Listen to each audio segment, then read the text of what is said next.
মধ্যপ্রাচ্যে দীর্ঘদিনের উত্তেজনা আর সংঘাতের মধ্যে নতুন করে আশার আলো দেখাচ্ছে কূটনৈতিক উদ্যোগ। যুদ্ধ বন্ধে আবারও আলোচনার টেবিলে বসতে যাচ্ছে লেবানন ও ইসরায়েল। যুক্তরাষ্ট্রের রাজধানী ওয়াশিংটনে বৃহস্পতিবার শুরু হতে যাচ্ছে দ্বিতীয় দফার এই গুরুত্বপূর্ণ আলোচনা। দুই দেশের মধ্যে চলমান সংঘর্ষে ক্রমাগত বাড়ছে প্রাণহানি ও অবকাঠামোগত ক্ষয়ক্ষতি। এমন পরিস্থিতিতে আন্তর্জাতিক চাপ এবং মানবিক সংকট মোকাবেলার প্রয়োজনীয়তা থেকে আলোচনার এই উদ্যোগকে ঘিরে তৈরি হয়েছে নতুন প্রত্যাশা। লেবাননের প্রেসিডেন্ট জানিয়েছেন, এই আলোচনা কিছু নির্দিষ্ট শর্তের ভিত্তিতে এগোবে।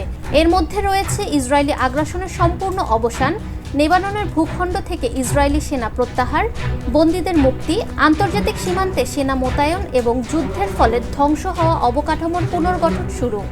তিনি আরও বলেন, রাষ্ট্রদূত পর্যায়ের এই আলোচনায় এসব বিষয়কে অগ্রাধিকার দেওয়া হবে এবং স্থায়ী সমাধানের পথ খোঁজাই হবে মূল লক্ষ্য।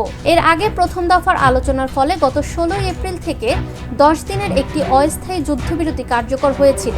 সেই যুদ্ধবিরতি কিছুটা হলেও সংঘর্ষ কমাতে ভূমিকা রাখে এবং সাধারণ মানুষের মাঝে স্বস্তি ফিরিয়ে আনে। বিশ্লেষকরা বলছেন, দ্বিতীয় দফার এই আলোচনা সফল হলে মধ্যপ্রাচ্যের পরিস্থিতিতে ইতিবাচক পরিবর্তন আসতে পারে। তবে উভয় পক্ষের অবস্থান এখনো অনেক ক্ষেত্রে কঠোর থাকায় আলোচনার ফলাফল কী হবে তা নিয়ে রয়েছে অনিশ্চয়তা। এদিকে আন্তর্জাতিক মহলেও এই আলোচনা ঘনিষ্ঠভাবে পর্যবেক্ষণ করছে।